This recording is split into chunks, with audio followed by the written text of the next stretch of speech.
Well, it is your fault, Marco, isn't it, man? You don't ever come and meet me. I'm so, like, on the ball with this bloody YouTube game. Let's just chill for a sec. I have to apologise, alright, on my behalf, YouTube. What is happening? Marco here. Rick's told me that I've been slacking on the channel, and to tell you the truth, I actually have. It's going to be something I admit. Rick has done a few videos about me. The last video I was in November when we went to Bali, and my New Year's resolution is to be in more videos. I promised you guys we're going to do more videos and I'm actually going to be in them. So, let's actually, one sec, what's happening here? What's happening here? One sec, boys. Nah, still looking dead.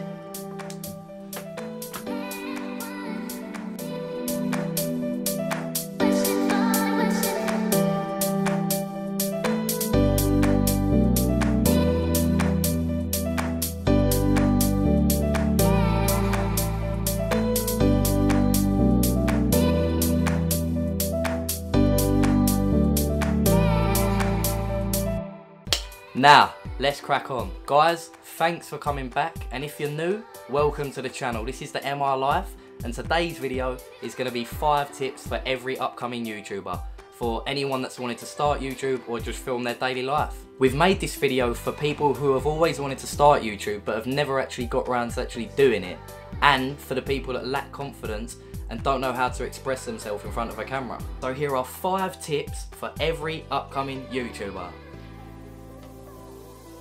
Tip number 1, get comfortable in front of the lens, but most importantly, be yourself. The last thing you want to do is film a vlog and not be yourself. Being yourself is key to starting YouTube. Another thing to remember is to not worry about feedback, feedback that is negative.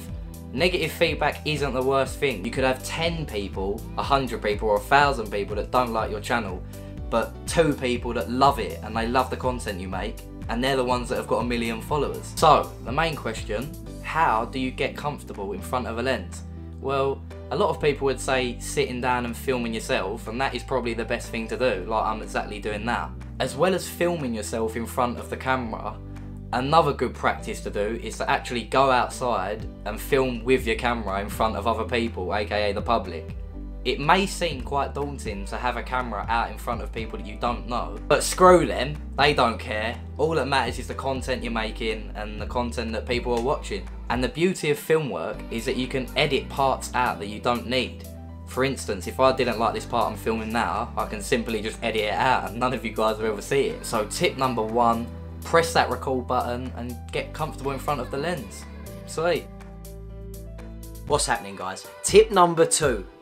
Be a social media nerd. Come on, we are in the 21st century, 2017. Everyone has a mobile phone or a mobile device in their pocket these days, and what they do is they get it out when they're bored and they go through a number of different applications, 1 being Instagram, 2 being maybe Snapchat, 3 Twitter, and there's various other applications to get yourself out there. But the number 2 tip on this video is to be a social media nerd. Now, obviously you're starting up YouTube as a channel, but alongside that, using an app like Instagram, for example, can give you massive benefits and is a massive marketing tool for your channel. So you can post pictures about what you're doing, you can go out and meet other people and start following them, you can link up with them and do collaborations with them. The possibilities are endless with that app. So yeah, Instagram is a key component to run alongside your YouTube channel. Now, let me give a shout out to D.Grade. There is his Instagram account. Go and follow him. He's a massive photographer, and I believe he has a YouTube channel as well, which he's also working on this year. But the reason why I've shouted this guy out is because I watched one of his videos the other week, and in that video, he gave us some Instagram tips. Now, on Instagram, the platform where you can upload pictures and obviously attach captions, and the infamous hashtag from Twitter has been incorporated onto that program. Basically, what you can do is you can tag other people from other Instagram profiles. So, for example, when I upload pictures to Instagram and when Marco uploads pictures to the Instagram account, we tag certain people that we follow, we like, we've maybe met, and also people we haven't met, but we want them to hopefully see our content.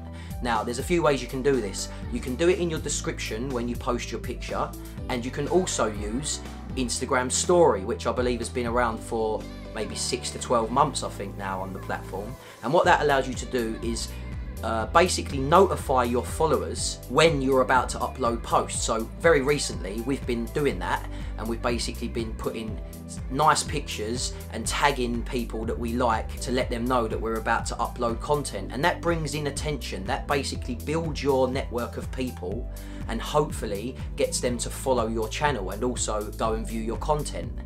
The other thing you can do on Instagram is obviously put your YouTube link in the description of your profile. Now this is very important, and I would definitely recommend doing that, because if someone likes what they see on Instagram, it will entice them to click on the link above. So about the YouTube link, if you just take a look at this, I've got the Instagram page up, and you can see in the profile description, I've got the YouTube link right there. So everyone that goes onto our channel can basically click that button. Thanks, Marco. And it will automatically take you to the most recent video that has been uploaded to our YouTube channel. So be sure to put that in your profile description on Instagram. Right, I need to film, obviously, me on the Instagram page, don't I? Yeah, mate. Yeah, you do. Sorry.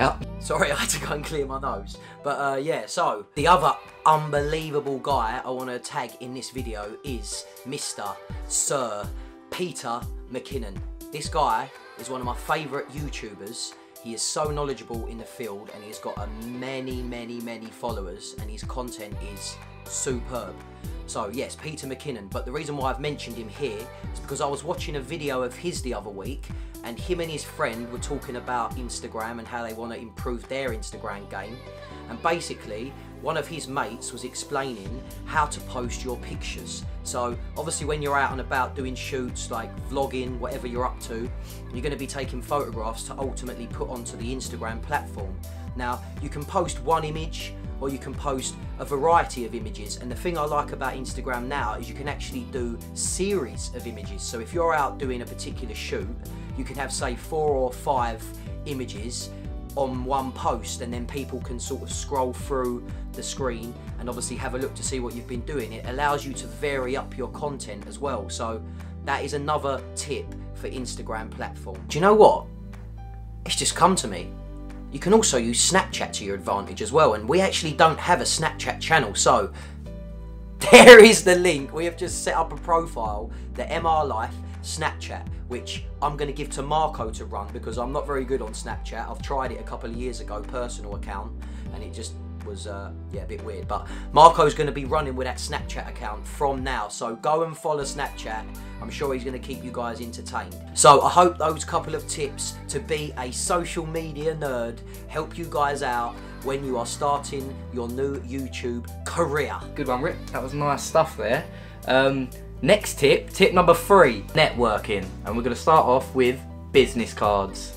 When it comes to networking, business cards can be the ultimate tool. You can take them anywhere, whether you're out on the streets, at an event, or even at a friend's party.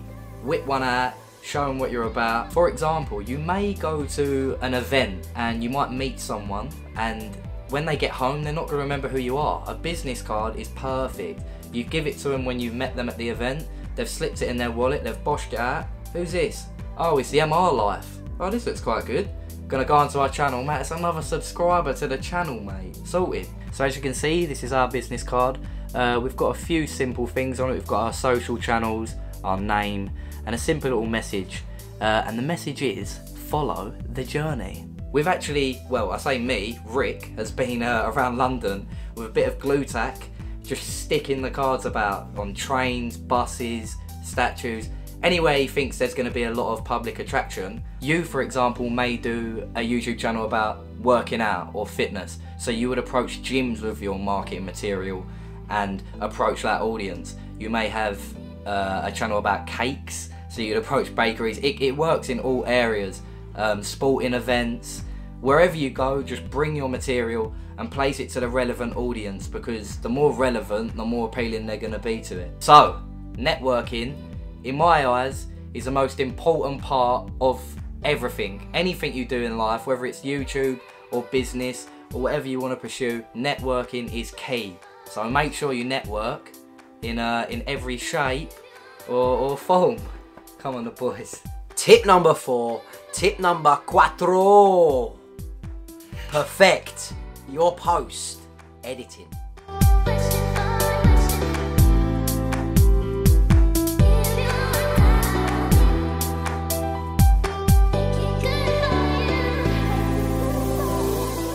Now, after you've captured the content that you want to show to your audience, a very important part is to make sure that it looks good. Obviously, if you care about your hair as much as Marco does, then you will know it is very important to make sure your footage or your photographs look on point. And the best way to do that is to use programs or applications. So you've got Instagram, you've got lens distortions, you've got Snapseed, you've got Adobe products, you've got Photoshop, Lightroom. There's tons of products out there. Some of them are free, some of them are a bomb, as you know, but at the end of the day, it's very important to make sure what you are giving to your audience looks sick. So let's quickly go into something that we've only recently found out about ourselves. Now, me and Marco went to a Create event, Search and Create. My mate James Matthews runs the company, and what it ultimately is for creators of all various types to get together and share their ideas. Now, me and Marco went to a Search and Create event the other month, and it was based in Leicester Square. We met up with a load of different people that we'd never met before. It was perfect networking opportunity. But when we were speaking to some of these people, they brought up Adobe Lightroom. And we thought automatically, oh my God, we're gonna have to pay for that because, as you know, the Adobe products are quite expensive. And surprisingly, they told us it was free. So if you go onto the App Store or Google Play Store, I think it's called, you can actually download the Adobe Lightroom application for 0 pence. We done that straight away, and ever since that day, we have been on the ball with editing mainly photographs on that app. So let me show you the app quickly. Once you've downloaded it, click on it and open it up. You want to click on the plus button in the bottom right hand corner, and that will bring up your camera roll. So me and Marco have taken a wonderful picture of him to use as an example. So what happens is, you can either use it portrait or landscape, it doesn't matter, whatever image you've taken. So this one's portrait, so we'll go back to this. And then at the bottom of the screen, you've got different buttons. So you can crop the image if you need to. I'm not going to crop it this time, so I'll press X. You've got presets, which basically automatically gives you like an effect on an image. So we'll use punchy detail for this one. Press tick, and then it will bring back the options. You go to auto, and it will try and adjust it for you automatically, but we don't want that one, so we'll press back, and it will undo those auto settings. Then when you go into light, you can control the exposure, light and dark, the contrast, the highlights, the shadows, the whites and blacks. So yeah, play around with that, and then once you're happy with what you got there, go into color. You can adjust the temperature of the shot here, so you can make it warm and cold. You can tint it if you like, that sort of stuff. Control the vibrance and the saturation as well. So yeah, there's a lot of options that you can do. Also in the top right hand corner, which we do use quite a lot, is the mix button, and what it does is it picks specific colors. So if we was just to focus on the reds in the image, I could bring the saturation up in the reds and then drop the luminance, and you see how Marco's lips have gone like more red there. So yeah, you can mess around with individual colors in there. Once you've finished with that, press done. And then you've got effects, so you can control the clarity, how clear the image is. You can dehaze it. That looks pretty cool. Yep, you've got the vignette, which basically gives you like a circular white or black thing around your image. And then you can also sharpen the image so it looks a lot clearer. But there's a lot of different options that you can use like on this app, and because it's free, it's amazing. Once you've finished editing your picture, you press tick, go back into your album, click on the picture, and then at the top, to save it to your camera roll. So you click that. I always select maximum available, but if you want the smaller pixels, then click that one. So we select maximum available, and then what happens is it loads for a second and then basically saves it to your camera roll. And then from there, you can go straight into Instagram if you like, press upload, and it will bring the picture in, and if you click that, it can adjust the size so that it fits into the whole image or whatever, depending on how you like it. And then if you actually want to get really creative, you can then go and add the Instagram filters on top of it if you like, and obviously edit them.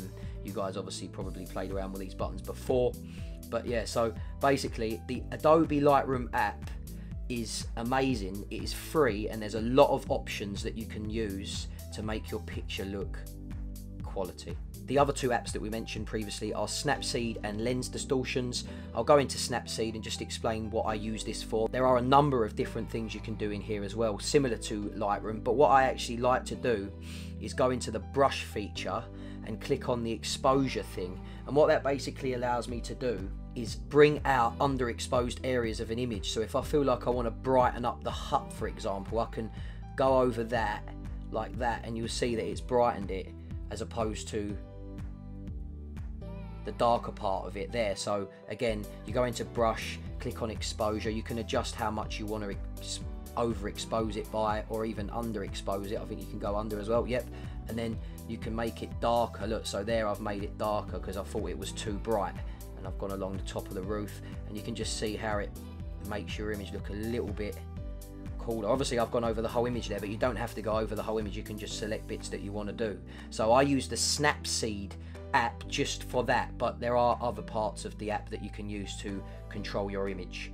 And the last one that I want to just quickly show you guys is Lens Distortions. And basically with Lens Distortions we will select Marco again as an example, and it allows you to put in principal light hits, fake lighting. So if I select that one, for example, look, it brings in like a beam of light, and obviously we had our light over to the left side of the image when we was taking this picture. So if you really wanted to, you could bring in this thing and you could basically stretch it over if that's something that you're interested in doing for your images. So that is a pretty cool app. If you look at our Instagram page, I'll quickly show you, we added it into this image here. So you can see in the top left part of the image, I've added in one of those lens distortion lights just to sort of enhance the lamp that was on the street lamp.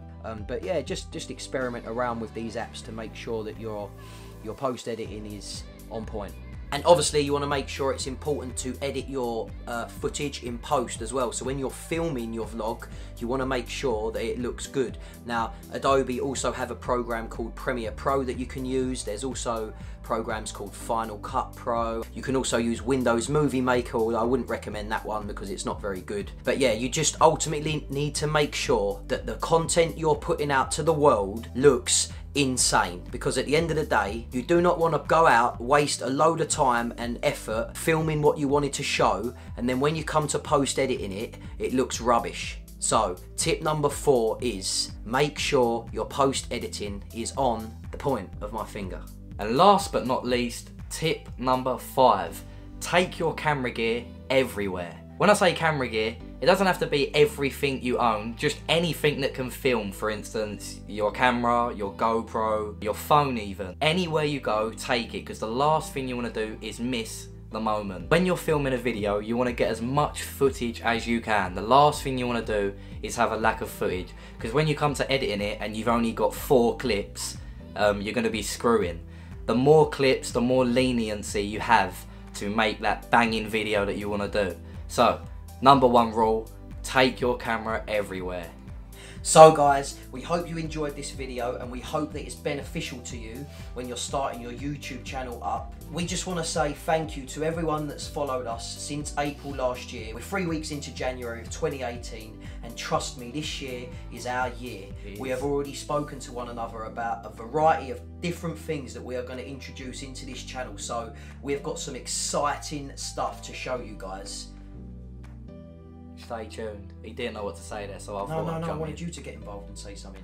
We're going to be visiting various locations. We've got a few things planned, a few series planned, and a few other things planned, but we won't tell you that just yet. You'll have to wait and see. But as usual, thanks for watching, and remember to like, subscribe, share, and the main thing is turn them notifications on. And if you're new, welcome. See you in the next video. Peace! Bill.